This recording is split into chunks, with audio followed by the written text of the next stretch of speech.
So I said you will become like that, Rajesh Khanna, romantic. He has a romantic image, na? So girls. Agreement पढ़ता ले इन्हें पर दसना नहीं चाहता सी थैंक यू कुछ दस नहीं मैं सच्ची नहीं पढ़े नहीं पढ़े कोई गल ना बस पता लग जाए इश्क शरारती ਤੁਸੀਂ ਰਹੇ ਮੈਂ ਥੋੜੇ ਮੈਂ ਇਹ ਕਹਿਣਾ ਚਾਹੁੰਦਾ ਕਿ ਮੈਨੂੰ ਲੱਗਦਾ ਕਿ ਮੈਂ ਬlesed ਹਾਂ ਪਰਮਾਤਮਾ ਨੇ ਮੇਰੀ ਝੋਲੀ ਪਹਿਲਾਂ ਇੰਨੇ ਸੋਹਣੇ ਗਾਣੇ ਪਾਏ ਮੈਨੂੰ ਚੂਜ਼ ਕੀਤਾ ਕਿ ਤੂੰ ਆ ਗਾਣੇ ਗਾਉਣੇ ਆ ਇਹ ਬਹੁਤ ਸਾਰੇ ਕਲਾਕਾਰ ਦੁਨੀਆ 'ਚ ਵਸਦੇ ਆ ਜਿਹੜੇ ਬਹੁਤ ਹੀ ਬਾਕਮਾਲ ਗਾਉਂਦੇ ਆ ਪਰ ਪਰਮਾਤਮਾ ਨੇ ਕੁਝ ਬੰਦੇ ਚੂਜ਼ ਕੀਤੇ ਹਨ ਉਹਨਾਂ ਚੋਂ ਇੱਕ ਮੈਂ ਸੀ ਮੈਨੂੰ ਇਹ ਬਲੇਸਿੰਗ ਮਿਲੀ ਕਿ ਮੈਂ ਚੰਗੇ ਗਾਣੇ ਗਾਵਾਂ ਫਿਰ ਦੂਸਰੀ ਬਲੇਸਿੰਗ ਇਹ ਮਿਲੀ ਕਿ ਮੈਂ ਜਿਸ ਸਫ਼ਰ ਬਾਰੇ ਸੋਚਿਆ ਵੀ ਨਹੀਂ ਸੀ ਐਕਟਿੰਗ ਕਰਨੀ ਜਾਂ ਮੈਂ ਕਦੀ ਫਿਲਮਾਂ 'ਚ ਵੀ ਆਊਂਗਾ ਨਾ ਮੈਂ ਸੋਚਦਾ ਸੀ ਮੈਂ ਐਕਟਰ ਹਾਂ ਨਾ ਮੇਰਾ ਕੋਈ ਬੜਾ ਇੰਟਰਸਟ ਸੀ ਕਿਉਂਕਿ ਮੈਮ ਨੇ ਮੇਰੇ ਅੰਦਰ ਉਹ ਇੰਟਰਸਟ ਜਗਾਇਆ ਅਸੀਂ ਮਿਲੇ ਅਸੀਂ ਨਰੇਸ਼ਨ ਲਈ ਤੇ ਮੈਨੂੰ ਲੱਗਾ ਇੱਕ ਕਿਰਦਾਰ ਮੇਰੀ ਅਸਲ ਜ਼ਿੰਦਗੀ ਨਾਲ ਵੀ ਮਿਲਦਾ ਜੁਲਦਾ ਸੋ ਮੈਨੂੰ ਲੱਗਿਆ ਕਿ ਇੱਕ ਕਲਾਕਾਰ ਹੋਣ ਦੇ ਨਾਤੇ ਐਕਸਪੈਰੀਮੈਂਟ ਬਹੁਤ ਜ਼ਰੂਰੀ ਹੈ ਆਪਣੀ ਜ਼ਿੰਦਗੀ ਨਾਲ ਆਪਣੀ ਕਲਾ ਨਾਲ ਮੈਂ ਗਾਉਣਾ ਤਾਂ ਹੈਗਾ ਨਹੀਂ ਸੋ ਮੈਨੂੰ ਇਹ ਵੀ ਜਿਹੜੇ ਵੀ ਸਿੰਗਰ ਐਕਟਰ ਬਣੇ ਆ ਜਾਂ ਹਿੱਟ ਹੋਏ ਆ ਉਹਨਾਂ ਨੇ ਵੀ ਕਦੀ ਟਰਾਈ ਕੀਤਾ ਸੀ ਸੋ ਆਈ ਸ਼ੁੱਡ ਟਰਾਈ ਆਲਸੋ ਤੇ ਮੈਮ ਨੇ ਜਦੋਂ ਮੈਨੂੰ ਸੁਣਾਈ ਤੇ ਮੈਨੂੰ ਲੱਗਿਆ ਕਿ ਕਰ ਲੈਣੀ ਚਾਹੀਦੀ ਹੈ ਮਹੀਨੇ ਦੀ ਗੱਲ ਹੈ ਦੇਖੀ ਚਲੋ ਜੋ ਹੋ ਮੈਂ ਤਾਂ ਹੀ ਲਿਖਿਆ ਸੀ ਇੰਸਟਾਗ੍ਰਾਮ ਤੇ ਫੋਟੋ ਥੱਲੇ ਵੀ ਕਿ ਮੈਂ ਇਹ ਰਿਸਕ ਲੈਣ ਲੱਗਿਆ ਸੋ ਇਹ ਰਿਸਕ ਤਾਂ ਸੀ ਕਿਉਂਕਿ ਗਾਣੇ ਬੜੇ ਸੋਹਣੇ ਚੱਲ ਰਹੇ ਔਰ ਚੱਲਦੇ ਵੀ ਸੀਗੇ ਤੇ ਮੈਨੂੰ ਸੀਗਾ ਕਿ ਚੱਲ ਕਾਹਤੋਂ ਪੰਗਾ ਲੈਣਾ ਪਰ ਮੈਮ ਕਹਿੰਦੇ ਪੰਗੇ ਲੈਣੇ ਜ਼ਿੰਦਗੀ ਬਹੁਤ ਜ਼ਰੂਰੀ ਹੁੰਦੇ ਤੇ ਕੋਈ ਚੱਕਰ ਨਹੀਂ ਇਹ ਚੰਗੀ ਚੀਜ਼ ਹੀ ਆ ਮੈਂ ਤੁਹਾਨੂੰ ਸੋਹਣੀ ਕਹਾਣੀ ਦਊਂਗੀ ਸੋ ਮੈਂ ਇਹਨਾਂ ਤੇ ਬੜਾ ਟਰਸਟ ਕੀਤਾ ਹਮੇਸ਼ਾ ਔਰ ਹੁਣ ਵੀ ਆ ਮੈਨੂੰ ਔਰ ਜਿੰਨੇ ਮਿਹਨਤੀ ਆ ਸੈੱਟ ਤੇ ਹੋ ਕੇ ਸਾਰੀਆਂ ਚੀਜ਼ਾਂ ਕਰਕੇ ਫਿਰ ਆਪ ਹੀ ਸੀਨ ਕਰਨੇ ਆਪ ਹੀ ਰੋਲ ਅਦਾ ਕਰਨਾ ਫਿਲਮ ਦੇ ਪ੍ਰੋਡਿਊਸਰ ਰਾਈਟਰ ਇਕੱਲੇ ਬੰਦੇ ਨੂੰ ਜਾ ਕੇ ਦੱਸ ਕੇ ਆਉਣਾ ਕਿ ਕੀ ਚੀਜ਼ ਕਿੱਦਾਂ ਕਰਨੀ ਆ ਮੈਂ ਇਹਨਾਂ ਦਾ ਬਹੁਤ ਥੈਂਕਫੁਲ ਹਾਂ ਮੈਨੂੰ ਪਹਿਲੀ ਫਿਲਮ ਮੇਰੀ ਜ਼ਿੰਦਗੀ ਦੀ ਮੈਮ ਨੇ ਮੇਰੇ ਤੇ ਟਰਸਟ ਕੀਤਾ ਮੇਰੇ 'ਚ ਇਨਵੈਸਟ ਕੀਤਾ ਸੋ ਮੈਂ ਬਹੁਤ ਥੈਂਕਫੁਲ ਹਾਂ ਬਹੁਤ ਸ਼ੁਕਰੀਆ ਮੈਨੂੰ ਐਕਟਰ ਬਣਾਉਣ ਲਈ ਪਤਾ ਨਹੀਂ ਇਹ ਜਰਨੀ ਕਿੱਥੇ ਜਾਣੀ ਮੈਂ ਜ਼ਿਆਦਾ ਐਕਸਪੈਕਟੇਸ਼ਨਾਂ ਨਹੀਂ ਕਰਦਾ ਆਪਣੀ ਜ਼ਿੰਦਗੀ ਤੋਂ ਪਰ ਮੈਨੂੰ ਇੰਨਾ ਪਤਾ ਕਿ ਜਿਹਨੇ ਮੇਰੇ ਤੇ ਵਿਸ਼ਵਾਸ ਦਿਖਾਇਆ ਮੈਂ ਉਹਦਾ ਹਮੇਸ਼ਾ ਰੈਡੀ ਰਹੂੰਗਾ ਬਹੁਤ ਥੈਂਕਫੁਲ ਰਹੂੰਗਾ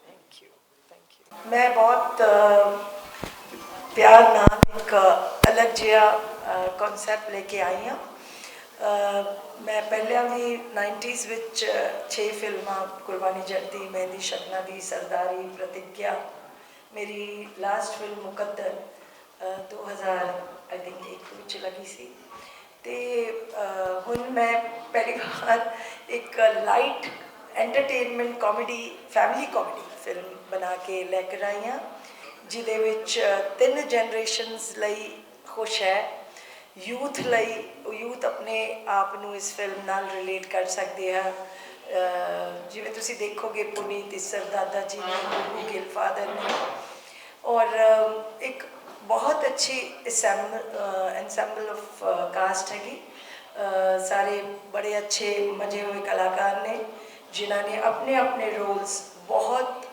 बाखूबी निभाए ने और मैं ये समझती हाँ कि मैं ये बहुत ही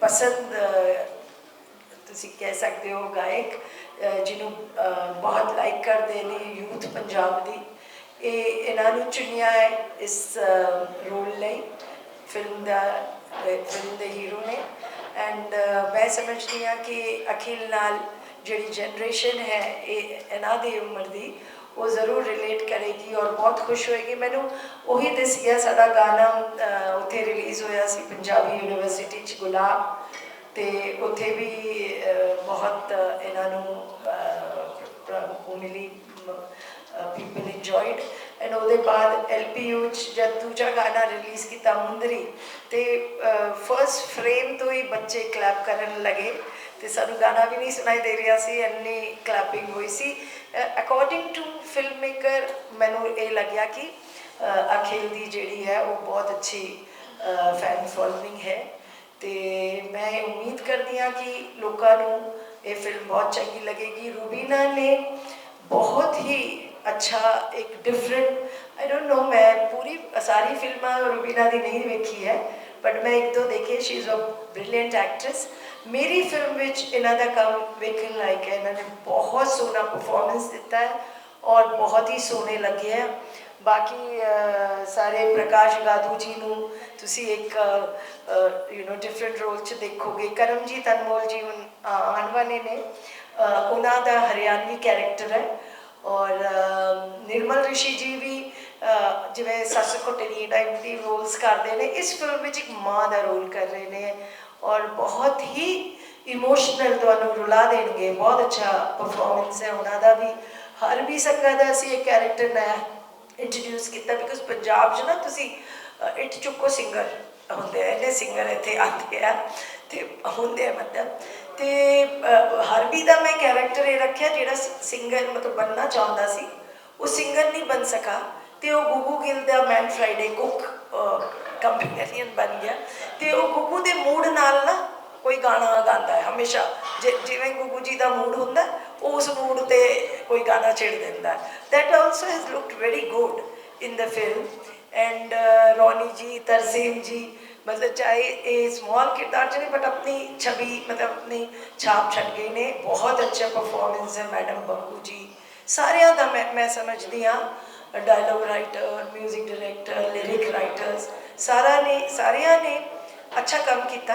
ਅਤੇ ਆਈ ਹੋਪ 9 ਸੈਪਟੈਂਬਰ ਨੂੰ ਜਦ ਇਹ ਫਿਲਮ ਲੱਗ ਰਹੀ ਹੈ ਵੱਡੇ ਪਰਦੇ 'ਤੇ, ਮੈਂ ਉਮੀਦ ਕਰਦੀ ਹਾਂ ਕਿ ਸਾਡੀ ਪੰਜਾਬੀ ਜਿਹੜੀ ਹੈਗੇ ਹੈ ਇੱਥੇ ਪੰਜਾਬੀ, ਉਹਨਾਂ ਨੇ ਵੈਸੇ ਹੀ ਮੈਨੂੰ ਬਹੁਤ ਪਿਆਰ ਦਿੱਤਾ ਹੈ ਮੇਰੀ ਕੈਰੀਅਰ ਵਿੱਚ। ਮੈਂ ਸਮਝਦੀ ਹਾਂ ਕਿ ਉਹਨਾਂ ਦੇ ਪਿਆਰ ਦੇ ਸਦਕੇ ਮੈਂ 20 ਸਾਲ ਪੰਜਾਬੀ ਫਿਲਮਾਂ ਦੀ ਹੀਰੋਇਨ ਰਹੀ। ਅਤੇ all credit doesn't go to me, it goes to my Punjabi audience, my Punjabi media who have always given me so much love। ਮੇਰੀ ਪਹਿਚਾਣ ਦਿੱਤੀ ਹੈ ਮੈਨੂੰ, ਮੈਂ ਉਹਦੇ ਲਈ ਤੁਹਾਡੇ ਸਾਰਿਆਂ ਦਾ ਸ਼ੁਕਰਗੁਜ਼ਾਰ ਹਾਂ। ਅਤੇ ਆਈ ਵਿਲ ਤੁਸੀਂ start your questions with all my artists, most of my artists are here, so you can start। Preeti ji, ਮੈਂ 1999 ਤੋਂ ਬਾਅਦ ਕੁਰਬਾਨੀ ਜੱਟ ਤੋਂ ਬਾਅਦ ਐਜ ਏ ਨਿਰਦੇਸ਼ਕਾ ਦੇ ਤੌਰ ਤੇ ਤੁਸੀਂ ਇਹ ਫਿਲਮ ਕੀਤੀ। ਹਾਂਜੀ, ਸਰਦਾਰੀ ਤੋਂ ਬਾਅਦ। ਹਾਂ, ਮਤਲਬ ਇਹ ਹਾਂ, ਜੇ ਦੇਖਿਆ ਜਾਵੇ ਐਜ ਏ ਐਕਟਰ ਤੇ ਐਜ ਏ ਨਿਰਦੇਸ਼ਕਾ, ਹਾਂਜੀ, ਕਿੰਨਾ ਫਰਕ ਸਮਝਦੇ ਹੋ ਤੁਹਾਨੂੰ? ਆਪ ਐਕਟ ਵੀ ਕੀਤਾ ਤੁਸੀਂ ਨੇ, ਨਿਰਦੇਸ਼ਨ ਵੀ ਕੀਤੀ ਹੈ, ਕਿਸ ਤਰ੍ਹਾਂ ਦਾ ਰਿਹਾ? ਮੇਰੀ ਲਾਸਟ ਤੋਂ ਫਿਲਮ ਜਿਹੜੀ ਮੁਕੱਦਰ ਔਰ ਸਿਕੰਦਰ, ਇਹ ਦੋ ਡਿਫਰੈਂਟ ਫਿਲਮਾਂ ਸੀ, ਨੋਟ ਮੁਕੱਦਰ ਦਾ ਸਿਕੰਦਰ। ਮੁਕੱਦਰ ਇੱਕ ਸੀ, ਸਿਕੰਦਰ ਇੱਕ ਸੀ। ਅਤੇ ਇਹ ਦੋਵਾਂ ਫਿਲਮਾਂ 'ਚ ਮੈਂ ਸਿਰਫ ਐਕਟਰ ਸੀ, ਦੇ ਵਰ ਮਾਈ ਲਾਸਟ ਫਿਲਮ। ਬਟ ਸਰਦਾਰੀ ਵਾਜ਼ ਐਜ਼ ਅ ਡਾਇਰੈਕਟਰ ਐਂਡ ਮੈਂ ਨਾ ਬਹੁਤ ਜ਼ਿਆਦਾ ਕੰਫਰਟੇਬਲ ਰਹੀ ਸੀ ਇਨ ਐਕਸ਼ਨ ਡਰਾਮਾ, ਇਮੋਸ਼ਨ ਡਰਾਮਾ। ਇਹ ਪਹਿਲੀ ਵਾਰ ਹੈ ਕਿ ਮੈਂ ਟਰਾਈ ਕੀਤਾ ਆਪਣਾ ਹੈਂਡ ਇੱਕ ਕਾਮੇਡੀ ਫਿਲਮ ਬਣਾਉਣ ਲਈ। ਉਹ ਵੀ ਮੈਂ ਨਾ ਜਿਵੇਂ ਜੁਮਲੇ ਜੋੜ ਕੇ ਨਹੀਂ ਹੈ, ਇੱਕ ਕਹਾਣੀ ਹੈ, ਇੱਕ ਕਹਾਣੀ ਹੈ ਇੱਕ ਦੋ ਪਰਿਵਾਰਾਂ ਦੀ। ਔਰ ਉਹਦੇ ਵਿੱਚੋਂ ਜਿਵੇਂ ਪੰਜਾਬ ਦੇ ਜਿਹੜੇ ਇਮੋਸ਼ਨਲ ਬੌਂਡਿੰਗ ਹੁੰਦੀ ਹੈ ਪਰਿਵਾਰਾਂ ਵਿੱਚ, ਉਹ ਮੈਂ ਪੋਰਟਰੇ ਕੀਤਾ ਹੈ। ਐਂਡ ਕਾਮੇਡੀ ਵਿੱਚ ਉਹਦੇ ਵਿੱਚ ਵੀ ਮਤਲਬ ਕਾਮੇਡੀ ਵੀ ਹੈ, ਇਮੋਸ਼ਨਸ ਵੀ ਹੈ ਉਹ ਫੈਮਿਲੀ ਦੀ ਕਹਾਣੀ ਵਿੱਚ। ਔਰ ਮੈਂ ਸਮਝਦੀ ਹਾਂ ਕਿ ਆਪਣੇ ਵੱਲੋਂ ਤਾਂ ਕੋਸ਼ਿਸ਼ ਕੀਤੀ ਹੈ, ਹੁਣ ਦਰਸ਼ਕਾਂ 'ਤੇ ਹੈ ਕਿ ਉਹਨਾਂ ਨੂੰ ਕਿੰਨੀ ਅੱਛੀ ਲੱਗਦੀ ਹੈ ਫਿਲਮ। ਇੱਕ ਨਿਆਂ ਵਿਸ਼ਾ ਨਹੀਂ ਹੈਗਾ ਲੱਗਦਾ ਕਿ ਇੱਕ ਬੱਚੇ ਆਪਣੇ ਫਾਦਰ ਨੂੰ ਕਹਿਣ ਆਓ ਤੁਹਾਡੀ ਸ਼ਾਦੀ ਕਰੋਗੇ ਤੁਸੀਂ ਇਸ ਨੂੰ ਕਿਵੇਂ? ਮੈਂ ਤਾਂ ਉਹ ਸਰਕਮਸਟਾਂਸਿਸ ਨੇ, ਉਹ ਕਲਚਰ ਨਹੀਂ ਹੈ ਨਾ ਪੰਜਾਬ ਦਾ। ਉਹ ਮੁੰਬਈ ਵਿੱਚ, ਦਿੱਲੀ ਵਿੱਚ, ਹੋਰ ਥਾਵਾਂ 'ਤੇ ਕਲਚਰ ਹੈ।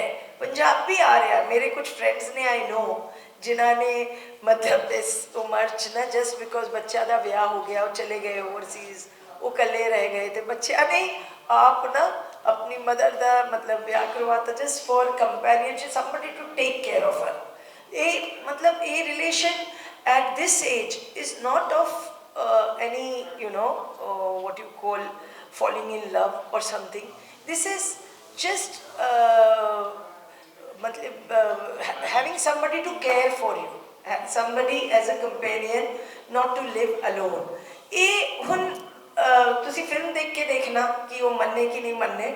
ਕੋਸ਼ਿਸ਼ ਜਿਹੜੀ ਕਰ ਰਹੇ ਨੇ ਸਾਰੇ ਮਿਲ ਕੇ, ਉਹ ਤੁਹਾਨੂੰ ਦਿਖੇਗਾ ਕਿ ਉਹਦੇ ਵਿੱਚ ਕਿੰਨਾ ਲੌਜਿਕ ਹੈ। ਇਹ ਤਾਂ ਮੈਂ ਕਹੂੰਗੀ ਕਿ ਫਿਲਮ ਦੇਖ ਕੇ ਦੱਸਦਾ, ਨਹੀਂ ਤਾਂ ਮੈਂ ਪੂਰੀ ਫਿਲਮ ਦੀ ਕਹਾਣੀ ਕਰ ਗਈ। ਮਤਲਬ ਏਰੀਆ ਤੁਸੀਂ ਦੇਖਣਾ ਕਨਵਿੰਸਿੰਗਲੀ ਲੌਜਿਕ, ਰੀਜ਼ਨ, ਸਰਕਮਸਟਾਂਸਿਸ ਮੈਂ ਪੰਜਾਬ ਦੇ ਦਿਖਾਏ ਨੇ। ਇਹਦੇ ਵਿੱਚ ਮੈਂ ਇੱਕ ਡਰੱਗਸ ਦਾ ਵੀ ਲੈ ਕੇ ਆਈ ਹਾਂ ਵਿੱਚ ਹੀ, ਮੈਂ ਮਤਲਬ ਉਹ ਵੀ ਲਾਈ ਹਾਂ ਕਿ ਫੈਮਿਲੀ ਵਿੱਚ ਜੇ ਕੋਈ ਲੱਗੀ ਹੋ, ਸ਼ਰਾਬੀ ਹੋ ਤੇ ਕਿੰਨਾ ਫੈਮਿਲੀ ਨੂੰ ਇਫੈਕਟ ਕਰਦਾ। ਫਿਰ ਮੈਂ ਪ੍ਰੋਪਰਟੀ ਦਾ ਵੀ ਲਾਈਆਂ। ਪੰਜਾਬ ਦਾ ਜਿਹੜਾ ਹੈ ਹੀ ਪ੍ਰੋਪਰਟੀ ਤੇ ਬਹੁਤ ਹੁੰਦੇ ਆ ਨਾ ਡਿਸਪਿਊਟ, ਤੇ ਉਹ ਸਾਰੇ ਕੁਝ ਕਿਉਂਕਿ ਮੈਂ ਵੀ 20 ਸਾਲ ਮਤਲਬ ਪੰਜਾਬੀ ਫਿਲਮਾਂ 'ਚ ਇਨਵੋਲਵ ਰਹੀ ਹਾਂ। ਸਕ੍ਰਿਪਟਸ ਦੇ ਮਤਲਬ ਮੇਰੇ ਸਾਹਮਣੇ ਸਕ੍ਰਿਪਟਸ ਜਿਹੜੇ ਬਣਦੇ ਸੀ ਮੈਂ ਕਰ ਰਹੀ ਸੀ, ਤੇ ਉਹ ਸਭ ਰੱਖ ਕੇ I have very logically put this. And main ਇਹ ਦੋਹਾਂ ਦੀ ਜਿਹੜੀ ਹੈਗੀ ਅਖਿਲੇਨ ਰੂਬੀਨਾ ਦੀ ਲਵ ਸਟੋਰੀ ਹੈ। ਉਹ ਇਹ ਦੋਨੋਂ ਕੈਰੈਕਟਰਸ ਕਿਵੇਂ ਆਪਣੇ ਆਪਣੇ ਪਰਿਵਾਰਾਂ ਨੂੰ ਕਿਸ ਤਰ੍ਹਾਂ ਮਤਲਬ ਇਹ ਉਹਨਾਂ ਨੂੰ ਕਿਸ ਤਰ੍ਹਾਂ ਰਾਜ਼ੀ ਕਰਾਉਂਦੇ ਆ, ਕਿਸ ਤਰ੍ਹਾਂ ਮਨਾਉਂਦੇ ਆ, ਇਹਨਾਂ ਦੋਨਾਂ ਦੀ ਸਟਰਗਲ ਹੈ। ਹੋਰ ਕੁਛ ਨਹੀਂ, ਉਹ ਬਾਕੀ ਤੁਸੀਂ ਵੇਖ ਕੇ ਦੱਸਣਾ ਕੀ ਲੱਗਿਆ ਤੁਹਾਨੂੰ। ਇੱਕ ਲਾਸਟ ਸਵਾਲ ਇਹ ਪੁੱਛਾਂਗਾ ਮੈਂ ਕਿ ਜਿਹੜੇ ਸਾਡੇ ਪ੍ਰੋਡਿਊਸਰ ਨੇ ਪੰਜਾਬੀ ਫਿਲਮਾਂ ਦੇ, ਖਾਸ ਕਰਕੇ ਪ੍ਰੋਡਿਊਸਰ ਨੇ, ਉਹ ਦੁਬਾਰਾ ਰਿਪੀਟ ਕਿਉਂ ਨਹੀਂ ਹੋ ਰਹੀ? ਇਸ ਕਰਕੇ ਹੁਣ ਤੁਸੀਂ ਆਈ ਹੈ, ਮਤਲਬ ਤੁਹਾਡੀ ਇਹ ਗੱਲ ਕੁਐਸਚਨ ਬਹੁਤ ਅੱਛਾ ਹੈ। ਸਾਡੇ ਤੁਸੀਂ ਸਾਰੇ ਕਹਿ ਰਹੇ ਪੰਜਾਬੀ ਫਿਲਮ ਬਹੁਤ ਫਲੈਰਿਸ਼ ਕਰ ਰਹੀ ਹਨ। 100 ਫਿਲਮਸ ਬਣਦੀਆਂ ਜੇ। ਮੈਂ ਤੇ ਇੰਪਾ ਦੀ ਮੈਂਬਰ ਵੀ ਹਾਂ ਔਰ ਆਰਟਿਸਟ ਐਸੋਸੀਏਸ਼ਨ ਵਿੱਚ ਟਰਸਟੀ ਵੀ ਹਾਂ, ਵੈਲਫੇਅਰ ਐਸੋਸੀਏਸ਼ਨ, ਤੇ ਮੈਨੂੰ ਕਾਫੀ ਨੌਲੇਜ ਅਸੀਂ ਮੀਟਿੰਗਸ ਵਿੱਚ ਸਾਨੂੰ ਹੋ ਜਾਂਦੀ ਹੈ। ਪੰਜਾਬੀ ਫਿਲਮਸ ਜਿਹੜੀ 100 ਬਣ ਰਹੀ ਹੈ ਨਾ, ਉਹਦੇ ਵਿੱਚ 90 ਫਲॉप ਹੋ ਰਹੀ ਹੈ। ਤੇ ਤੁਸੀਂ ਨਹੀਂ ਕਹਿ ਸਕਦੇ ਇੰਡਸਟਰੀ ਸਾਊਥ ਵਰਗੀ ਫਲਰਿਸ਼ ਕਰ ਰਹੀ ਹੈ। ਸਾਡੀ ਜੇ 50% ਫਿਲਮਾਂ ਵੀ ਚਲਦੀ ਐਂਡ 50 ਨਹੀਂ ਚਲਦੀ ਤੇ ਵੀ ਕੁਡ ਸੇ ਕਿ ਇਟ ਇਜ਼ ਫਲਰਿਸ਼ਿੰਗ। ਇੱਥੇ 90% films are flopping, 10% are only doing well. ਇੱਥੇ ਮੋਨੋਪਲੀ ਹੈ ਡਿਸਟ੍ਰੀਬਿਊਸ਼ਨ ਵਿੱਚ ਵੀ, ਇੱਕ ਦੋ ਬੰਦੇ ਹੀ ਹਨ। ਮੈਂ ਤਾਂ ਰਿਕਵੈਸਟ ਕਰਾਂਗੀ ਜਾ ਕੇ ਹੁਣ ਹਿੰਦੀ ਫਿਲਮ ਇੰਡਸਟਰੀ ਨੂੰ ਕਿ ਪਲੀਜ਼ ਤੁਸੀਂ ਹਿੰਦੀ ਫਿਲਮਾਂ ਡਿਸਟ੍ਰੀਬਿਊਟਰ, ਜਿਵੇਂ ਰੌਣੀ ਜੀ ਨੇ ਉਹਨੇ ਕਿਹਾ ਕਿ ਪ੍ਰੀਤੀ ਜੀ ਹਿੰਦੀ ਫਿਲਮਾਂ ਦੇ ਡਿਸਟ੍ਰੀਬਿਊਟਰਾਂ ਨੂੰ ਕਹੋ ਕਿ ਪੰਜਾਬੀ ਫਿਲਮ ਲਾਣੀ ਪਏਗੀ, ਤੇ ਸਾਨੂੰ ਵੀ ਤਾਂ ਥੋੜੀ ਮਿਲੇ ਨਾ ਆਪਸ਼ਨ। ਸਾਡੇ ਕੋਲ ਅਗਰ 2 ਹੀ ਬੰਦੇ ਰਹਿ ਜਾਣਗੇ ਕਿ ਇੱਥੇ ਫਿਲਮ ਜਾਓ ਲਗਾਉਣ ਲਈ ਜਾਂ ਇੱਥੇ ਜਾਓ, ਫਿਰ ਉਹ ਦੋਨੋਂ ਤੇ ਸਾਨੂੰ ਗਰੰਟਡ ਲੈਣਗੇ। ਪ੍ਰੋਡਿਊਸਰ ਨੂੰ ਵੀ ਤਾਂ ਅਪੋਰਚੁਨਿਟੀ ਮਿਲਣੀ ਚਾਹੀਦੀ ਹੈ। ਮੈਂ ਤੁਹਾਨੂੰ ਇੱਕ ਗੱਲ ਦੱਸਦੀ ਹਾਂ, ਉਹੀ ਫਿਲਮ ਇੰਡਸਟਰੀ ਸਰਵਾਈਵ ਕਰਦੀ ਹੈ ਜਿੱਥੇ ਪ੍ਰੋਡਿਊਸਰ ਸਰਵਾਈਵ ਕਰਦਾ। ਤੁਸੀਂ ਆਪਣੀ ਪ੍ਰੋਪਰਟੀ ਵੇਚ ਕੇ ਆਪਣੇ ਇਹ ਕਰਕੇ ਤੁਸੀਂ ਆਪਣੇ ਲੋਨ ਲੈ ਕੇ ਫਿਲਮ ਬਣਾ ਰਹੇ ਹੋ, ਔਰ ਜੇ ਫਲॉप ਹੋ ਗਈ ਕਿਸੇ ਦਾ ਲਾਸ ਨਹੀਂ, ਪ੍ਰੋਡਿਊਸਰ ਵਾਪਸ ਖੜਾ ਨਹੀਂ ਹੋ ਸਕੇਗਾ। ਮੈਂ ਉਹ ਮਤਲਬ ਮੈਂ ਇੰਨੇ ਪ੍ਰੋਡਿਊਸਰਸ ਨੂੰ ਜਾਣਦੀ ਹਾਂ ਜਿਨ੍ਹਾਂ ਦਾ ਘਰ ਵਿਕ ਗਿਆ ਫਿਲਮ ਬਣਾਉਣ ਵਿੱਚ। ਜੇ ਫਿਲਮ ਇੰਡਸਟਰੀ ਵਿੱਚ ਪ੍ਰੋਡਿਊਸਰ ਨਹੀਂ ਰਹਿਣਗੇ ਤੇ ਫਿਲਮ ਇੰਡਸਟਰੀ ਕਿਵੇਂ ਰਹੇਗੀ? ਤੁਸੀਂ ਕੋਵਿਡ ਵਿੱਚ ਦੇਖ ਲਿਆ ਨਾ, ਲੋਕੀ ਘਰ ਬੈਠੇ ਸੀ ਸਾਰੇ ਕਲਾਕਾਰ। ਤੇ ਜੇ ਫਿਲਮ ਪ੍ਰੋਡਿਊਸਰ ਨਹੀਂ ਹੋਏਗਾ ਤੇ ਫਿਲਮਾਂ ਨਹੀਂ ਬਣਨਗੀ ਤੇ ਵੈਸੇ ਵੀ ਘਰ ਬੈਠਣਗੇ ਫਿਰ ਕਲਾਕਾਰ। ਤੇ ਮੈਂ ਇਹ ਸਮਝਦੀ ਹਾਂ ਇਹ ਬਹੁਤ ਫਿਲਮਸ ਬਹੁਤ ਲੋਕਾਂ ਨੂੰ ਕੰਮ ਦਿੰਦੀ ਹੈ। ਇਹ ਇੰਡਸਟਰੀ ਬਹੁਤਾਂ ਨੂੰ ਕੰਮ ਦਿੰਦੀ। ਇੱਕ ਫਿਲਮ ਨਾਲ 150-200 ਬੰਦੇ ਜੁੜੇ ਹੁੰਦੇ ਹੈ ਨਾ, ਜਿਨ੍ਹਾਂ ਦੀ ਰੋਜ਼ੀ ਰੋਟੀ ਚੱਲਦੀ ਹੈ। ਤੇ ਮੈਂ ਇਹ ਰਿਕੁਐਸਟ ਕਰਦੀ ਹਾਂ ਕਿ ਇੱਥੇ ਫਿਲਮਸ ਨੂੰ ਇੰਡਸਟਰੀ ਨੂੰ ਦੇਣਾ ਚਾਹੀਦਾ। ਅਰੁਣ ਭਾਜੀ ਬਿਲਕੁਲ ਜੀ, ਸਾਡੀ ਫਿਲਮ ਦੇ ਕੋ ਪ੍ਰੋਡਿਊਸਰ ਅਰੁਣ ਜੀ, ਤੁਸੀਂ ਵੀ ਪਲੀਜ਼ ਆ ਜਾਓ। ਮਤਲਬ ਇਹ ਇਸ ਵੇਲੇ ਮਤਲਬ ਜਿਹੜੇ ਕੁਝ ਸਾਡੇ ਸਕਸੈਸਫੁਲ ਫਿਲਮ ਮੇਕਰਸ ਨੇ, ਮੈਂ ਜਿਵੇਂ ਕਹਾਂਗੀ their own production houses, singers own production houses, so they will release their film through their distribution, their own, है ना। ਤੇ ਬਾਕੀ 2 ਡਿਸਟ੍ਰੀਬਿਊਟਰ ਹੀ ਰਹੇ, ਬਾਕੀ ਪ੍ਰੋਡਿਊਸਰਾਂ ਦੇ। ਬਲਕਿ ਮੈਂ ਤਾਂ ਰਿਕੁਐਸਟ ਕਰਾਂਗੀ ਜਿੰਨੇ ਸਿੰਗਰਸ ਆਪਣੇ ਡਿਸਟ੍ਰੀਬਿਊਸ਼ਨ ਆਫਿਸ ਖੋਲ ਕੇ ਬੈਠੇ ਨੇ ਉਹ ਵੀ ਨਏ ਪ੍ਰੋਡਿਊਸਰਾਂ ਦੀ ਫਿਲਮ ਲਾਏ, है ना। वो तो अच्छा का बिजनेस कर रहे हैं। जो नए प्रोड्यूसर उठ के आ रहे हैं फिल्मां बना रहे हैं उन्होंने हेल्प करन रिलीजिंग विच। अखिल मेरा सवाल अखिल, you have a chocolate smile and chocolate voice. Chocolate voice? No. He has a very hard. Thank you. Love songs. हाँ, yeah. That is the chocolate. Popular, yes, ਇਹਨੂੰ romantic. compliment ਹੀ ਲਊਂਗਾ, thank you so much. Compliment ही है. अखिल, you represent youth, ji. college going youth. ਜੀ ਤੁਹਾਨੂੰ ਲੱਗਦਾ ਹੈ ਕਿ ਲਵ stories ਦਾ time ਵਾਪਸ ਪੰਜਾਬੀ 'ਚ ਵੀ ਆ ਜਾਂਦਾ, ਜਿੱਦਾਂ ਕਿਆਮਤ ਸੇ ਕਿਆਮਤ ਤੱਕ ਸੀ ਜਾਂ ਅੱਛੀ ਫਿਲਮਾਂ ਸੀ ਉਸ ਟਾਈਮ ਦੀਆਂ, ਤਾਂ ਇਹ ਲਵ ਸਟੋਰੀ ਜ਼ਿਆਦਾ ਲੱਗਦੀ ਹੈ ਜੀ rather than ਕਿ ਉਹ ਵੈਲੀ ਟਾਈਪ ਜਾਂ ਪਿਓਰ ਕਾਮੇਡੀ ਨਹੀਂ। ਜੀ ਜੀ It's more on a love story side. So do you think that you fit into that kind of, because you're song represent the same kind of story? ਮੈਨੂੰ ਲੱਗਦਾ ਕਿ time ਲਵ stories ਦਾ ਆਉਣ ਵਾਲਾ ਸ਼ਾਇਦ maybe ਇਸ ਫਿਲਮ ਤੋਂ ਆ ਜਾਵੇ ਜਾਂ ਜਦੋਂ ਵੀ ਆ ਜਾਵੇ, ਪਰ ਆਈ ਹੋਪ ਇਸ ਤੋਂ ਹੀ ਆਵੇ। ਪਰ ਮੈਨੂੰ ਇਹਦਾ ਲੱਗਦਾ ਕਿ ਸਿਨੇਮਾ ਉਹਨੂੰ ਹੀ ਕਹਿੰਦੇ ਆ ਜਦੋਂ ਇੱਕ ਸਿਨੇਮੇ 'ਚ ਡਿਫਰੈਂਟ ਕਿਸਮ ਦੇ ਕਿਰਦਾਰ ਨਿਭਾਏ ਜਾਂਦੇ ਆ, ਲਵ ਸਟੋਰੀਜ਼ ਵੀ ਬਣਦੀਆਂ, ਐਕਸ਼ਨ ਵੀ ਬਣਦਾ, ਦੇਸੀ ਵੀ ਬਣਦੀਆਂ, ਵੈਰਪੁਣਾ ਵੀ ਬਣਦਾ। ਮੈਨੂੰ ਇੱਦਾਂ ਲੱਗਦਾ ਕਿ ਸਿਨੇਮਾ ਹੀ ਉਹਨੂੰ ਕਹਿੰਦੇ ਆ ਨਾ ਜਿਹਦੇ ਵਿੱਚ ਹਰ ਵੈਰਾਈਟੀ ਮਿਲਦੀ ਹੈ। ਸੋ ਮੈਨੂੰ ਇੱਦਾਂ ਲੱਗਦਾ ਕਿ ਸਿਰਫ ਕਾਮੇਡੀ ਕਰੀ ਜਾਣੀ ਜਾਂ ਫਿਰ ਸਿਰਫ ਰੋਮਾਂਸ ਹੀ ਕਰੀ ਜਾਣਾ ਉਹ ਵੀ ਠੀਕ ਨਹੀਂ ਹੈ। ਸੋ ਮੈਂ ਹੁਣ ਜਦੋਂ ਫਿਲਮ ਦੇਖਣੀ ਹੁੰਦੀ ਹੈ, ਜੇ ਮੈਂ ਇੱਕ ਦਿਨ ਕਾਮੇਡੀ ਦੇਖੀ ਹੈ, ਮੈਂ ਅਗਲੇ ਹਫਤੇ ਸੋਚੂਗਾ ਕਿ ਨਹੀਂ ਯਾਰ ਐਤਕੀ ਕੁਝ ਵੱਖਰਾ ਦੇਖ ਕੇ ਆਉਂਦੇ ਆ, ਕਾਮੇਡੀ ਦੇਖ ਲਈਏ। ਸੋ ਮੈਨੂੰ ਲੱਗਦਾ ਕਿ ਹੋਣਾ ਚਾਹੀਦਾ, ਔਰ ਰੱਬ ਮਿਹਰ ਕਰੇ ਅਸੀਂ ਇਸ ਕੰਮ ਦੀ ਸ਼ੁਰੂਆਤ ਕਰੀਏ ਤਾਂ ਜ਼ਿਆਦਾ ਵਧੀਆ। ਸ਼ੁਰੂਆਤ ਤਾਂ ਵੈਸੇ ਪਹਿਲਾਂ ਵੀ ਆਈਆਂ ਰੋਮਾਂਟਿਕ ਫਿਲਮਾਂ, ਪਰ ਇਹਦੇ ਵਿੱਚ ਥੋੜਾ ਜਿਹਾ ਜ਼ਿਆਦਾ ਉਹ ਰੋਮਾਂਸ ਵਾਲੀ ਵਾਈਬ ਹੈ ਕਿਉਂਕਿ ਗਾਣੇ ਵੀ ਜ਼ਿਆਦਾ ਰੋਮਾਂਟਿਕ ਆ। ਸੋ ਆਈ ਹੋਪ ਇਹ ਇੱਕ ਨਵੀਂ ਸ਼ੁਰੂਆਤ ਹੋਗੀ ਮੇਰੇ ਲਈ ਵੀ ਦੀ ਰੋਮਾਂਟਿਕ ਫਿਲਮਾਂ ਦੀ ਵੀ।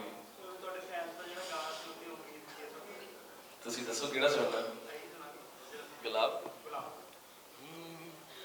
ਲੱਗਦੇ ਨੇ ਜਿੱਥੋਂ ਵੀ ਹਾਏ ਮਹਿਕਾਂ ਵੱਢਦੇ ਨੇ, ਬਾਗ ਸੁਹਾਣੇ ਵੀ ਜਿਨੂਰ ਮੰਗਦੇ ਨੇ। ਮੇਰੀ ਹਾਲਤ ਦਾ ਕੋਈ ਹਾਲ ਪੁੱਛੇ ਤਾਂ ਉਹਨੂੰ ਕੀ ਜਵਾਬ ਦਿਆਂ, ਜਿਹੜੇ ਆਪ ਗੁਲਾਬਾਂ ਵਰਗੇ ਨੇ ਉਹਨਾਂ ਨੂੰ ਕਿੰਜ ਗੁਲਾਬ ਦਿਆਂ, ਜਿਹੜੇ ਆਪ ਗੁਲਾਬਾਂ ਵਰਗੇ ਨੇ ਉਹਨਾਂ ਨੂੰ ਕਿੰਜ ਗੁਲਾਬ ਦਿਆਂ। Thank you. ਇਹ ਮੇਰੀ ਪਹਿਲੀ ਪ੍ਰੈਸ ਕਾਨਫਰੰਸ ਹੈ ਜ਼ਿੰਦਗੀ ਦੀ, ਸੋ ਮੈਂ ਥੋੜਾ ਜਿਹਾ ਨਰਵਸ ਹਾਂ। मैं पंजाबी इंडस्ट्री में gulab is token of love of so मैं पंजाबी इंडस्ट्री ਨੂੰ गुलाब ਦਿੱਤਾ। I hope people accept it. Rubina Rubina, which actress in Bollywood, maybe Bollywood calling actress, ਹੁਣ ਪੰਜਾਬ ਨੂੰ ਕਹਿ ਰਹੇ ਨਾ Bollywood calling ਹੈ, ਤਾਂ ਤੁਸੀਂ ਆਪਣੇ ਆਪ ਨੂੰ ਕਿਹੜੀ actress ਤਰ੍ਹਾਂ ਪ੍ਰੋਜੈਕਟ ਕਰੋਗੇ ਅੱਗੇ ਜਾ ਕੇ? ਕੋਈ ਰੋਲ ਮਾਡਲ ਮਿਲਦਾ ਤੁਹਾਨੂੰ, ਚਾਹੇ ਪੰਜਾਬੀ ਇੰਡਸਟਰੀ ਚਾਹੇ Bollywood? Role model? ਤੁਸੀਂ ਕਿਹਨੂੰ ਫੋਲੋ ਕਰੋ, ਆਪਣੀ ਸਿਸਟਰ ਨੂੰ ਜਾਂ ਕਿਸੇ ਹੋਰ ਨੂੰ? मेरी sister Neeru Bajwa and Pritima. Not because मैं इन्हें दे नाल काम कर चुकी हूँ, क्योंकि मैं इन्हें नु observe किया on set and off set। Preeti ma'am is a dynamic personality। ये सारा कुछ कर सकते हैं as a mother, wife, producer, director। She is so active and मैं इन्हें दी बहुत respect करती हूँ and मैं every time I meet her I'm always learning from her and she's very loving। Actually मैं आज सुबह ही इन्हें नु message किया कि I love you but I don't know if you read it because I know you're always busy, but my sister and Preeti ma'am and my mom and my nanny and my other sister they're all my role models, so yes। In acting? In acting? As Oh, a person, so you admire her and your sister? my sister and Preeti ma'am, and that is because I know them, that's why। ਜਿਹਦੇ ਡੁੱਲਦੇ ਨੇ ਪਰ ਪੂਰਾ ਡੁੱਲਦੇ ਨੇ। ਮੈਂ ਜਾਣਦਾ ਕਿਉਂਕਿ ਅਸੀਂ ਇੱਕ ਐਸੋਸੀਏਸ਼ਨ ਦੇ ਨਾਲ ਸੰਬੰਧਿਤ ਹਾਂ। ਜਦੋਂ ਵੀ ਅਸੀਂ ਅੱਜ ਵੀ ਕੋਈ ਸੈਮੀਨਾਰ ਕਰਦੇ ਹਾਂ, ਪੰਜਾਬੀ ਸਿਨੇਮੇ ਦੀ ਗੱਲ ਕਰਦੇ ਹਾਂ, ਤਾਂ ਉਹਦੇ ਵਿੱਚ ਸਰਪੰਚ, ਉੱਚਾ ਦਲ, ਬਾਬੇ ਨਾਨਕ ਵਰਗੀਆਂ ਫਿਲਮਾਂ ਦਾ ਅੱਜ ਬਕਾਇਦਾ ਜ਼ਿਕਰ ਹੁੰਦਾ। ਸੋ ਅੱਜ ਵੀ ਸਾਡੇ ਕੋਲੇ ਬਹੁਤ ਸਾਰੇ ਪੰਜਾਬ ਦੇ ਲੋਕ ਇਹੋ ਜਿਹੇ ਨੇ ਜਿਨ੍ਹਾਂ ਨੂੰ ਪ੍ਰੀਤੀ ਸੱਪੂ ਮੈਡਮ ਦਾ ਪੂਰਾ ਨਾਮ ਨਹੀਂ ਪਤਾ ਕਿ ਪੂਰਾ ਨਾਮ ਕੀ ਹੈ, ਪਰ ਉਹਨਾਂ ਨੂੰ ਇਹ ਪਤਾ ਹੈ ਕਿ ਪੰਜਾਬੀ ਸਿਨੇਮੇ ਦੀ ਪ੍ਰੀਤੀ ਜਾਂ ਬਿੱਲੋ, ਉਹ ਬਿੱਲੋ ਕਰਕੇ ਜਾਣਦੇ ਨੇ ਕਿ ਬਿੱਲੋ ਮੈਡਮ ਜਿਹੜੀ ਫਿਲਮ 'ਚ ਹੀਰੋਇਨ ਸੀ। ਸੋ ਇਹ ਕਿਸੇ ਕਿਸੇ ਕਲਾਕਾਰ ਦੇ ਹਿੱਸੇ ਆਉਂਦਾ ਕਿ ਕਰੈਕਟਰ ਦੇ ਨਾਂ ਨਾਲ ਉਹਨੂੰ ਜਾਣਿਆ ਜਾਂਦਾ ਹੋਵੇ। ਜਿਵੇਂ ਅਜਮਲ ਖਾਨ ਨੂੰ ਕਹਿੰਦੇ ਗੱਬਰ ਸਿੰਘ ਦੇ ਨਾਂ ਨਾਲ ਜਾਣਿਆ ਜਾਂਦਾ। ਸੋ ਬਹੁਤ ਸਾਰੇ ਲੋਕ ਹਿਮਾ ਮਾਲਿਨੀ ਨੂੰ ਬਸੰਤੀ ਦੇ ਨਾਂ ਨਾਲ ਜਾਣਦੇ ਨੇ। ਸੋ ਇਹੀ ਸਾਡੇ ਸਿਨੇਮੇ ਦੇ ਵਿੱਚ ਸਿਰਫ ਇੱਕੋ ਇੱਕ ਪਰਸਨੈਲਿਟੀ ਹੈ, ਉਹ ਸਾਡੀਆਂ ਲੇਡੀਜ਼ ਦੇ ਵਿੱਚੋਂ ਪ੍ਰੀਤੀ ਸੱਪੂ ਮੈਡਮ, ਜਿਹਨਾਂ ਨੂੰ ਅੱਜ ਵੀ ਲੋਕ ਬਿੱਲੋ ਦੇ ਨਾਂ ਨਾਲ ਜਾਣਦੇ ਨੇ। ਸੋ ਇਹ ਬਹੁਤ ਵੱਡੀ ਗੱਲ ਹੈ। ਜਿਵੇਂ ਮੈਮ ਨੇ ਕਿਹਾ ਕਿ ਬਹੁਤ ਸਾਰੀਆਂ ਫਿਲਮਾਂ ਨੇ ਐਜ਼ ਏ ਡਾਇਰੈਕਟਰ, ਪ੍ਰੋਡਿਊਸਰ ਬਣਾਈਆਂ। ਮੇਰੇ ਦਿਮਾਗ 'ਚ ਇੱਕ ਗੱਲ ਆਉਂਦੀ ਸੀ ਕਿ ਜਿਵੇਂ ਔਜਲਾ ਸਾਹਿਬ ਨੇ ਸਵਾਲ ਪੁੱਛਿਆ ਕਿ ਮੁਕੱਦਰ ਤੋਂ ਬਾਅਦ ਬਹੁਤ ਦੇਰ ਕਰਦੀ ਹਜ਼ੂਰ ਆਤੇ ਆਤੇ, ਬਹੁਤ ਲੰਬਾ ਸਮਾਂ ਤੁਸੀਂ ਕੱਢ ਦਿੱਤਾ। ਤੁਹਾਡੇ ਤੋਂ ਬਹੁਤ ਸਾਰੀਆਂ ਅਸੀਂ ਉਮੀਦਾਂ ਕਰਦੇ ਹਾਂ ਕਿਉਂਕਿ ਤੁਸੀਂ ਉਹ ਲੋਕ ਹੋ ਜਿਨ੍ਹਾਂ ਲੋਕਾਂ ਨੂੰ ਫਿਲਮ ਬਣਾਉਣ ਲਈ, ਪ੍ਰੋਡਿਊਸ ਕਰਨ ਲਈ, ਡਾਇਰੈਕਟ ਕਰਨ ਲਈ ਜਾਂ ਸਿਨੇਮੇ ਤੱਕ ਲੈ ਕੇ ਆਉਣ ਲਈ ਕੋਈ ਚੀਜ਼ ਸ਼ਾਇਦ ਕਿਸੇ ਚੀਜ਼ ਦੀ ਵੇਟ ਨਾ ਕਰਨੀ ਪੈਂਦੀ ਹੋਵੇ। ਸੋ ਸਾਡੇ ਕੋਲ ਤਾਂ ਕਿਉਂਕਿ ਪੰਜਾਬੀ ਅਸੀਂ ਹਾਂ, ਤੁਹਾਨੂੰ ਪੰਜਾਬ ਨੇ ਬਹੁਤ ਸਾਰਾ ਪਿਆਰ ਦਿੱਤਾ। ਸਾਡੇ ਕੋਲ ਪ੍ਰਾਹੁਣਾ ਸਾਹਿਬ ਬੈਠੇ ਨੇ, ਸਾਡੇ ਪੈਸੇ ਦੀ ਕਮੀ ਨਹੀਂ ਕੋਈ, ਪੈਸਾ ਲਾਉਣ ਵਾਲਾ ਬੰਦਾ ਵੀ ਹੈਗਾ, ਡਾਇਰੈਕਟ ਕਰਨ ਵਾਲੇ ਬੰਦੇ ਹੈਗੇ ਨੇ, ਐਕਟ ਕਰਨ ਵਾਲੇ ਬੰਦੇ ਹੈਗੇ ਨੇ। ਸੋ ਤੁਹਾਨੂੰ ਤਾਂ ਅਸੀਂ ਉਮੀਦ ਕਰਦੇ ਹਾਂ ਕਿ ਤੁਸੀਂ ਹਰ 6 ਮਹੀਨੇ ਜਾਂ ਸਾਲ ਬਾਅਦ ਇੱਕ ਚੰਗੀ ਫਿਲਮ ਸਾਨੂੰ ਦਿਓ। ਹਰ 6 ਮਹੀਨਿਆਂ ਬਾਅਦ, ਕਿਉਂਕਿ ਪੰਜਾਬ ਦੇ ਕੋਲ ਬਹੁਤ ਸਾਰੀਆਂ ਕਹਾਣੀਆਂ ਨੇ, ਬਹੁਤ ਸਾਰੇ ਕਿੱਸੇ ਨੇ, ਬਹੁਤ ਸਾਰੀਆਂ ਕਥਾਵਾਂ ਨੇ ਜਿਨ੍ਹਾਂ 'ਤੇ ਹਜੇ ਫਿਲਮਾਂ ਬਣਨੀਆਂ ਬਾਕੀ ਨੇ। ਮਤਲਬ ਬਾਲੀਵੁੱਡ ਵਰਗਾ ਵੀ ਜਿਹੜਾ ਇੱਕ ਟ੍ਰੇਡ ਹੈ, ਉਹ ਸਾਡੇ ਪੰਜਾਬੀ ਦਾ ਛੋਟਾ ਜਿਹਾ ਤੜਕਾ ਲਾ ਕੇ ਇੱਕ ਫਿਲਮ ਨੂੰ ਕਾਮਯਾਬ ਕਰ ਦਿੰਦਾ। ਸਾਡੇ ਪੰਜਾਬ ਨੂੰ ਤਾਂ ਪੂਰੇ ਕਲਚਰ ਪਿਆ ਜਿਹਨੂੰ ਅਸੀਂ ਦਿਖਾਉਣਾ ਹੈ, ਸਿਨੇਮੇ ਦੇ ਰਿਪੀਟ ਕਰਨ ਲੱਗੇ ਲੈ ਕੇ ਜਾਣਾ। ਸੋ ਰੁਬੀਨਾ ਬਹੁਤ ਅੱਛੀ ਅਦਾਕਾਰ ਹੈ, ਮੈਨੂੰ 2 ਫਿਲਮਾਂ ਇਹਨਾਂ ਨਾਲ ਕਰਨ ਦਾ ਮੌਕਾ ਮਿਲਿਆ। ਸਰਗੀ ਦੇ ਵਿੱਚ ਇਹਨਾਂ ਦੇ ਫਾਦਰ ਦਾ ਰੋਲ ਕਰਨ ਦਾ ਮੌਕਾ ਮਿਲਿਆ। ਇਸੇ ਤਰ੍ਹਾਂ ਲਾਮਾ ਫਿਲਮ ਦੇ ਵਿੱਚ ਇਕੱਠੇ ਕੰਮ ਕੀਤਾ ਅਸੀਂ। ਬਹੁਤ ਅੱਛੀ ਅਦਾਕਾਰ ਹੈ ਜਿਹਤੋਂ ਸਾਡੇ ਪੰਜਾਬੀ ਸਿਨੇਮੇ ਨੂੰ ਬਹੁਤ ਸਾਰੀਆਂ ਸੰਭਾਵਨਾਵਾਂ ਨੇ। ਇਸੇ ਤਰ੍ਹਾਂ ਅਖਿਲ ਦਾ ਮਿਊਜ਼ਿਕ, ਜਿਹੜਾ ਅਖਿਲ ਦੇ ਗੀਤ ਨੇ, ਲੋਕਾਂ ਨੇ ਬਹੁਤ ਸਾਰੇ ਪਸੰਦ ਕੀਤੇ ਨੇ। ਸੋ ਇਸ ਫਿਲਮ ਦੇ ਨਾਲ ਜੁੜੀਆਂ ਹੋਈਆਂ ਸਾਨੂੰ ਬਹੁਤ ਸਾਰੀਆਂ ਸੰਭਾਵਨਾਵਾਂ ਨੇ। ਬਾਕੀ ਕਲਾਕਾਰਾਂ ਵਿੱਚ ਜੇ ਮੈਡਮ ਦੱਸਿਆ ਕਿ ਉਹ ਸਾਰੇ ਕਲਾਕਾਰ ਨੇ ਜਿਹਨਾਂ ਨੂੰ ਪੰਜਾਬੀ ਲੋਕ ਲਾਈਕ ਕਰਦੇ ਨੇ, ਲੋਕ ਸਮਝਦੇ ਨੇ ਕਿ ਪਿਲਰਸ ਨੇ। ਜਿਵੇਂ ਅਸੀਂ ਅੱਜ ਹਾਲ 'ਚ ਬੈਠੇ ਹਾਂ, ਹਾਲ ਦਾ ਪਿਛਲਾ ਪਾਸਾ ਖਾਲੀ, ਆਲੇ ਦੁਆਲੇ ਪਿਲਰ ਹੁੰਦੇ ਨੇ। ਸੋ ਉਹ ਬਾਕੀ ਕਰੈਕਟਰ ਆਰਟਿਸਟ ਜਿਵੇਂ ਰਿਸ਼ੀ ਮੈਡਮ ਹੋਰੀ ਹੋ ਗਏ, ਗੂਗਲ ਭਾਜੀ ਹੋਰੀ ਹੋ ਗਏ, ਇਹ ਸਾਰੇ ਪਿਲਰਸ ਦੇ ਤੌਰ ਤੇ ਕੰਮ ਕਰਦੇ ਨੇ।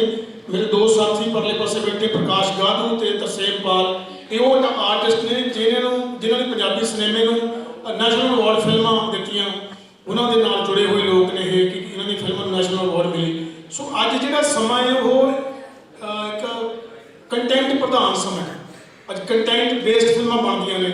ਸੋ ਅੱਜ ਜਿਹੜਾ ਆਰਟਿਸਟ ਹੈ, ਆਰਟਿਸਟ ਬੇਸਡ ਫਿਲਮਾਂ ਬਣਦੀਆਂ ਨੇ। ਉਹ ਇੱਕ ਜ਼ਮਾਨਾ ਥੋੜ੍ਹਾ ਜਿਹਾ ਖਤਮ ਹੋ ਗਿਆ ਕਿ ਫਿਲਮ ਇਹ ਹੁੰਦਾ ਸੀ ਕਿ ਹੀਰੋ ਹੀਰੋਇਨ ਨੇ 4 ਗੀਤ ਗਾਏ, ਵਿਲਨ ਨੇ ਆ ਕੇ ਥੋੜ੍ਹੀ ਜਿਹੀ ਫਾਈਟ ਕੀਤੀ, ਕਮੇਡੀਅਨ ਨੇ ਆ ਕੇ 4 ਚੁਟਕਲੇ ਸੁਣਾਏ।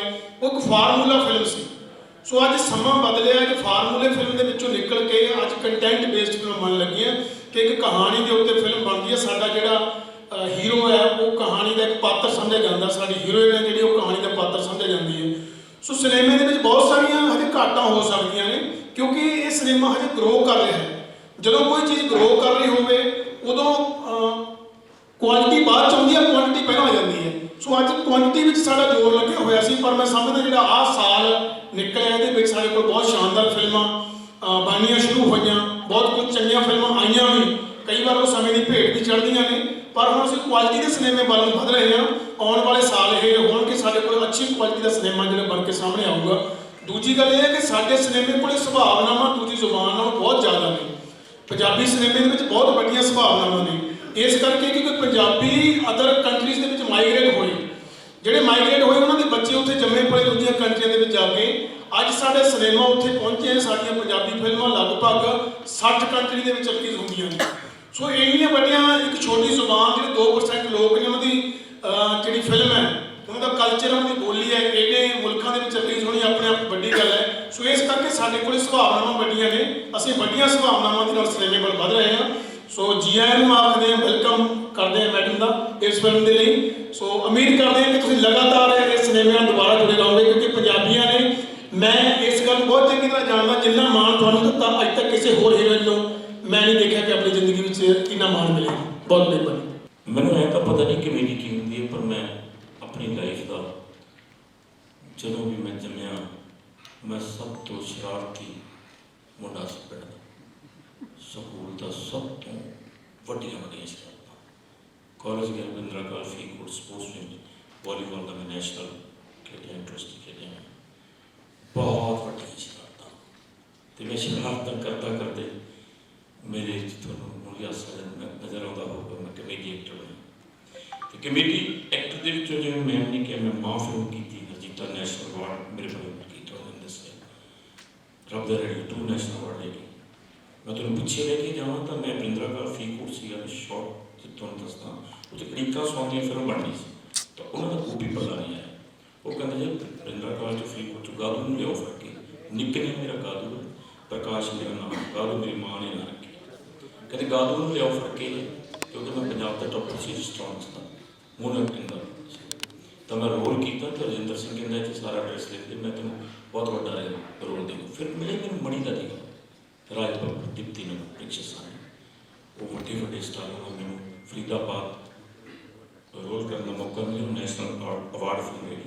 ਰਾਜ ਬੱਬਰ ਜੀ ਦੀ ਅਕਸਰ ਹੀ ਮੈਂ ਹਰ ਥਾਂ ਦੱਸਦਾ, ਮੈਨੂੰ ਇੱਕ ਸ਼ਬਦ ਮੇਰੇ ਦਿਲ 'ਤੇ ਲਿਖੇ ਹੋਏ ਨੇ। ਮੈਂ ਇਨਾ ਬੀਨਾ ਸਟੂਡੀਓ 'ਚ ਮੈਂ ਡਬਿੰਗ ਕਰਨ ਗਿਆ राजवा प्रीति का पहला शब्द है, प्रकाशी तो बहुत अच्छा एक्टर है, तू छा जाएगा, तू यहाँ बम्बे में रुक जा। मैं कहा कि मेरी माँ बीमार है, मेरी माँ मर चुकी, मैं माँ की सेवा करनी है। सेकंड, प्रकाशी मेरे घर में रहे, सच्ची कुछ नहीं मिलता। मैं कहना जी मेरी माँ मर चुकी, कल ही ब्याह करवाया, 3-4 महीने हो गए। तीसरा दशरथ सिंह, प्रकाशी मेरे घर में रहे, खाना भी मेरा खा, तू एक दिन छा जाएगा। मैं कहना नहीं मेरी माँ मर है, कद जा। मैं आ गया, करवट ऐसा लिया फिर चंद्र करी वजी फैमिली फिल्म बनाई। मेरा मतलब मैं दसा हूँ कमेटी मैंने लगता कि मैं कमेटी एक्टर है, गल भी कमेटी च करता, तो मैं मैंने इन्ना अच्छा करैक्टर दिता। इस फिल्म का नाम तेरी मेरी गल बन गई, गल बन गई। हर एक ही चाहता कि मेरी गल किसी ना किसी बने। मैं गया बंदा, मैं भी चाहना कि मेरी किसी ना गल बने, मेरा यह करैक्टर है। पिंड च कोई मेहमान आता मैं छड्डण जाना, खास करके गूगल के घरे का लाजमी जाना, इन्हों के घरे मन्नत कनौ करानी है। मेरी ट्राई वो होती है, घरों भी जुतियाँ हैं। सो मैंने बहुत अच्छा करैक्टर मैंने दिता। मैंने पहली बार मैं जिन्होंने से मैं पर्दे से देखा हो, वो मैं एक हीरो ने प्यार किया हो कि क्या बात है, तो उन्होंने थले कुछ देर पर 5-7 मिनट था मैं कहीं गया देखता रहा कि यार छोड़ो, फिर उन्होंने पहला इस मैं देखा नजर लग के देखा, उसके बाद क्या जी मैंने वहाँ रोड समझाओ, और मैं तो बहुत अच्छा काम लिया। बहुत ही कूल इंसान, उन्होंने हस्बैंड भी सारा परिवार। सो फिल्म जरूर देखियो, हर एक चाहता किसी ना किसी की गल बन जाए। होर तो होर जी ये प्रीति जी ये चाहते हैं मेरी भी किसी ना किसी गल बन जाए, कुछ नहीं चाहते। कन्फ्यूजन वाली स्टोरी है, बहुत ही स्नेहा दिता। पंजाब की एक बहुत अच्छी कहानी है जी प्रीति जी लैके आए ने, डायरैक्ट कर रहे हैं। फिल्मों का बेशक अज दौर उस तरह बड़ी बड़ी फिल्म किसी ने जिवें बाहर का सिट्टा बहुत कमाल की मूवी सी मैं कहूँगा, मतलब वो भी इदा निकल गई। होर पता नहीं की हो गया कि नहीं इस गल का, जिवें सारे मलकीत रॉनी बॉर्डर गए तक चाहता फिल्मों बारे। सो इस करके बहुत अच्छा लैके आए स्क्रिप्ट, बहुत अच्छी स्क्रिप्ट, बहुत अच्छी कहानी, घर की कहानी, फैमिली ड्रामा, कमेडी, और बहुत बड़ी गलबात प्रीति जी लेके आए। परमात्मा की दुआ करते हैं, परमात्मा कोई भी प्रोड्यूसर रोल ना करे, कोई भी प्रोड्यूसर मरेगा, कोई भी प्रोड्यूसर खड़ा हो जो कि फिल्म बनावे। थैंक यू, बहुत मेहरबानी।